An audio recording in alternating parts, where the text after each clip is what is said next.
Hello everyone, my name is Brendan Snyder. Thank you so much for joining me and welcome to another episode of New Music Finds number 35. And so this is where I like to collect together all the new music that I've purchased over the past week and present it to you. And I do go to my local record stores, but as those places get less and less, I turn to online shopping as well.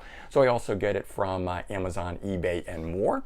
And for this past week, I've got 11 new music finds to go through with you, and it breaks down as 6 new music releases, 4 from eBay and 1 from Amazon Marketplace. But before we dive into that, if you are new to my channel and haven't already hit the subscribe button, please click the button. Also leave a comment, hit like, all those things help support my channel. I would greatly appreciate it. And of course, as an added bonus, by subscribing, you'll be able to stay up to date on all that's going on in the world of music, just like this with New Music Finds, episode number 35. And so kicking off as we always do, we'll start with new releases from this past Friday, October 15th, and I've got 6 of them to run through with you.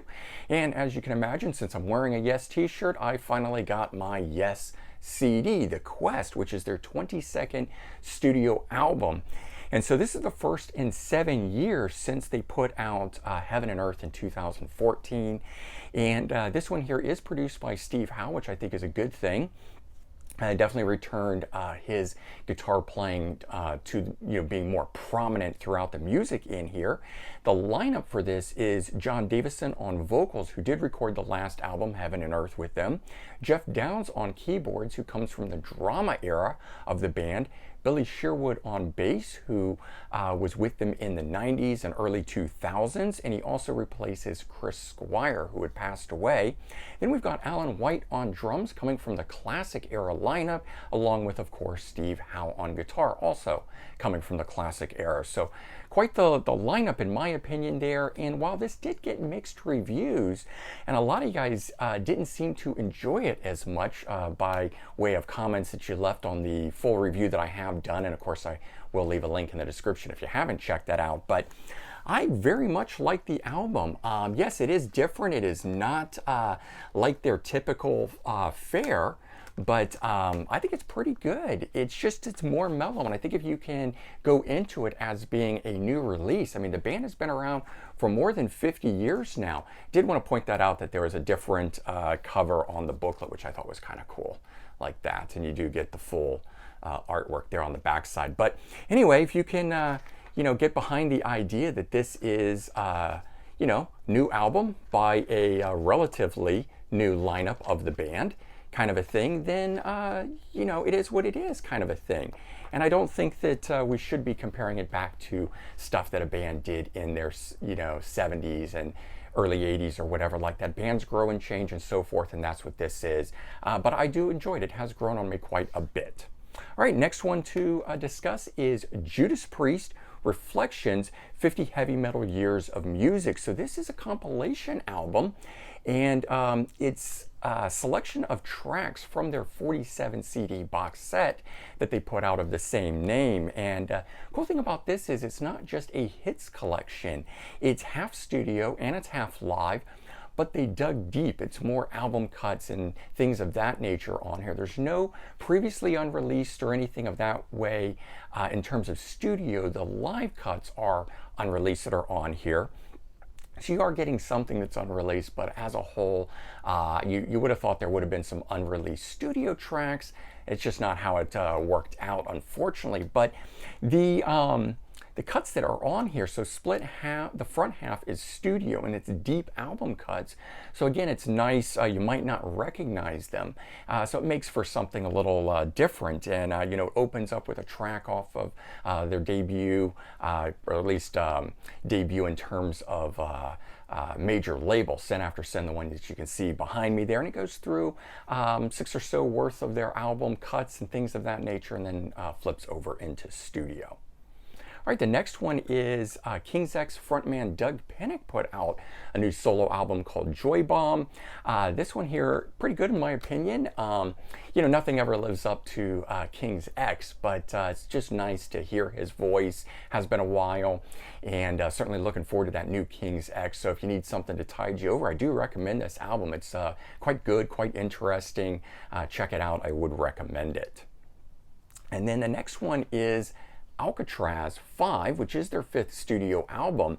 But this is the first one without founding member and vocalist Graham Bonnet. And his replacement for this is another former Rainbow frontman, this one Doogie White, and he played on Stranger in Us All from 1995, which was the final Rainbow studio album. And so this lineup for this one features Jimmy Waldo on keyboards and Gary Shea on bass, the two original members. And you've got new guitar player, did play on the last one from a year ago, Joe Stump, and Mark Benequithua, I'm sure I'm not saying that right, on drums, and of course Doogie White on vocals. And thing is, Graham Bonnet will return with his own lineup of the band, and he's going to have Jeff Loomis on guitar from Nevermore, so that should be pretty good. Kind of interesting. We're going to have two versions of Alcatraz out there. Not really sure what the rift was, but that's what's happening at least. And I have to say that this one here did surprise me. I was not expecting it to be as good as it was. The singles that were released from this didn't originally catch my ear, and upon getting the album though and playing it as a whole, hearing it as a totality, I did enjoy it far more. Okay, the next one goes to Tom Morello, the Atlas Underground Fire. This is his second solo album, and of course he comes from Rage Against the Machine, Audio Slave, The Night Watchman, stuff like that, some other Prophets of Rage. So he's got a bunch of projects out there and whatnot, but second solo album. And it's quite a mixed bag affair. Does feature his trademark guitar style on it, and he's got lots of guests on it, ones you wouldn't expect too. Bruce Springsteen, Eddie Vedder, Chris Stapleton on it, and then there's a whole host of other guests on here that I totally don't even recognize, which I think is what makes it the mixed bag affair. He had previously said that he was going to return to his rock guitar style with this album, but it is far from it in my opinion, so do check it out if you're on the fence about it. I enjoy his guitar style no matter how he plays it, so it's one of those things I just have to be in the right mood for the album, but I am glad that I have it in the collection now. All right, and the final new release of October 15th is Halloween Kills, the soundtrack, which is composed by John Carpenter along with his son Cody Carpenter and Daniel Davies. So John, if you don't know him, besides his movies, he was an innovator of electronic music in the late 70s and early 80s.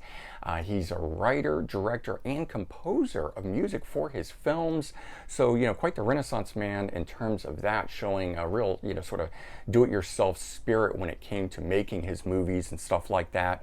But he now has out 3 solo albums of non-score original music, and they're called Lost Themes if you want to check them out. That's really how I got into him, and from that I kind of went back and dug out the scores and things that he's done as well, enjoying that as well. All right, and then I've picked up 4 things from eBay, and the first one being a sampler album, something that's a promotional only release. Can't go buy this in your stores, that kind of stuff. Pearl Jam 10 from 10 radio sampler from 2009. This thing here was released to promote the 10 box set, don't really know what else to call it, but the deluxe edition of that box set that came out, because it wasn't quite a 20th anniversary when it came out in 2009. So instead of it actually falling within the 20th anniversary and that sort, they just put one out, a deluxe edition of it. But this was the sampler from it, featuring 10 tracks, and they're all non-album cuts, at least at the time. Some later turned up on Lost Dogs and things like that, but it's cool in my opinion to have it because it's like a Lost Pearl Jam album. You get some B-sides, some unreleased tracks, some acoustic, some live stuff which is only in vinyl format, so pretty cool stuff like that. And the second thing is similar to that. It's Pearl Jam versus Invitology radio sampler. So again, a non regular store release, promotion only kind of thing. 10 tracks, all unreleased at the time, and this one's got the B-sides and stuff like that, but it's got alternate versions, demos, also live recordings and stuff like that on it. So very cool, totally worth checking out if you're a fan of Pearl Jam. I didn't know these existed until just recently, and tracked them down. And then I picked up a couple compilations also off of eBay.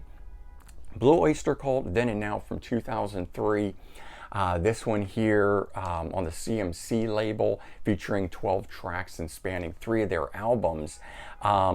And so all the music on here previously released, and it's 2 studio albums, 1 live album, and they do 4 tracks a piece on there for it. So I mean, nothing special, nothing great, but I like different compilations that show the band in different light, and that's what these are. And I didn't have these back in the day, so they're kind of fun to pick up now, and they're, you know, very inexpensive now, so it makes them easy to pick up too.